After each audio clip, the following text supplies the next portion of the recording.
আসসালামু আলাইকুম। আল্লাহ পাককে শুকরিয়া জানিয়ে শুরু করছি আজকের ভিডিও। রুমিস ভিডিও গ্যালারিতে আপনাদেরকে স্বাগতম। শুভ সকাল। হালকা কুয়াশা ঘেরা চারপাশ, প্রকৃতি যেন শীতের আমেজ বয়ে নিয়ে চলেছে। ফজরের নামাজ পড়ে আমিও এলাম এই শান্ত শীতল পরিবেশে কিছুটা সময় অতিবাহিত করতে। সময় বয়ে যায়, এক্ষেত্রেও তাই সময়ের সাথে তাই পাল্লা দিয়ে আমাদের জীবন। সকাল সকাল নাস্তার পর্বটাও শেষ করে নিলাম এবং ব্যস্ত হয়ে গেলাম দুপুরে কী কী রান্না করব তার জন্য। আজ দুপুরে চাপিলা মাছ দিয়ে মূলা রান্না এবং মুরগির মাংস রান্না হবে। তার সাথে সাথে সব কিছু কাটাকুটি শেষ করে ধুয়ে বেছে রেখেছি। এখন শুধু রান্না শুরুর পালা। রান্নাও শুরু করে দিয়েছি এবং একটি কথা বলতে চাই আপনাদের সাথে, সেটা হচ্ছে আমার বাসা যশোর জেলাতে, বেনাপোলে অবস্থিত আমার বাসা। যশোর জেলার শার্শা থানার অন্তর্গত। আসলে এই কথাটির বলার একটা কারণ আছে, সেটা হচ্ছে আমাদের যেহেতু বর্ডার এলাকায় বাসা, সেহেতু আমাদের রান্নার ভিন্নতা একটু থাকতে পারে অন্য জেলার সাথে। তো অনেকে এসে এখানে গুলিয়ে ফেলতে পারেন বা নিজের সুন্দর মতামত প্রকাশ করতে পারেন যে রান্নাটা কেমন বা নানান ধরনের কথা। তাদের উদ্দেশ্যে আসলে এই কথাটি। আপনারা আপনাদের সুন্দর এরকম ধরনের মতামত না দিলেও চলবে, কারণ আপনারা যেমন রান্না করে খান আমরাও খাই। আপনাদের রান্নাটা আপনাদের কাছে পছন্দের, আমাদের রান্নাটা আমাদের কাছে। আর আমরা যেহেতু যশোর জেলার মানুষ, সরিষা বাটাটা বেশি পছন্দ করি প্রতিটা সবজির ক্ষেত্রে, মাছের ক্ষেত্রে। তাই হয়তো ভিন্নতা থাকতে পারে, তাই বলে কাউকে ছোট করবেন না আশা করি। তাহলে চলুন রান্নাটা দেখতে থাকুন, পরবর্তীতে আবার দেখা হচ্ছে।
So much attention, and when you're moving in another direction, don't worry, I get it.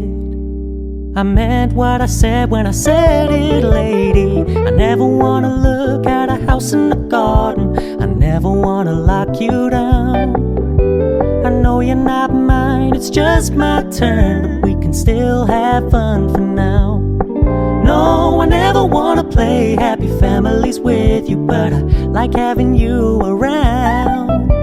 I'm fully aware this is a flash in the pan, but we can still have fun for now. Yeah, we can still have fun for now. Oh, we can still have fun for now.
এতক্ষণ নিশ্চয়ই সাথে ছিলেন।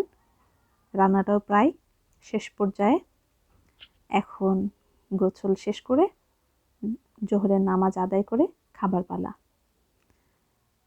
রান্না যেহেতু শেষ, তাই ভাবলাম এখন একটু ডাব কেটে খেয়ে নিই, তারপর গোসলে যাব। তো চলে এলাম ডাব কাটার জন্য। আর ডাব কাটতে আমি একটি পদ্ধতি অবলম্বন করি, সেটা হচ্ছে এই যে বস্তা এবং একটি পিঁড়ি নিয়ে তার উপরে ডাবটা কাটি যেন দায়ের কোপে টাইলসটা ভেঙে না যায় বা কোনো বড় ধরনের ক্ষতির সম্মুখীন না হয়।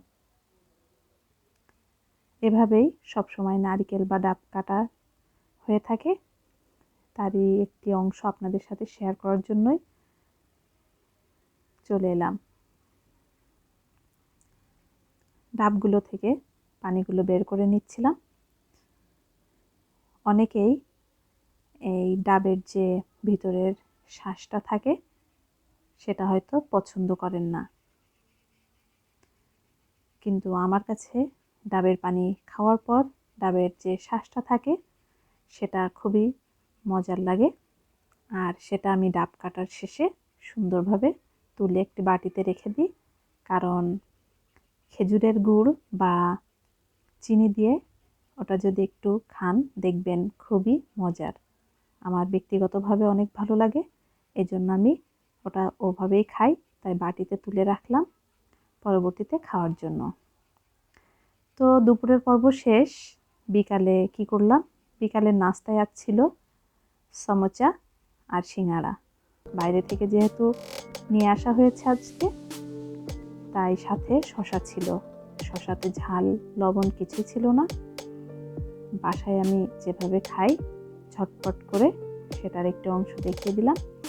বিট লবণ এবং গার্লিক সস আর একটু টমেটো সস অ্যাড করে মাখিয়ে শসাটা একটু টেস্টি করে নিলাম।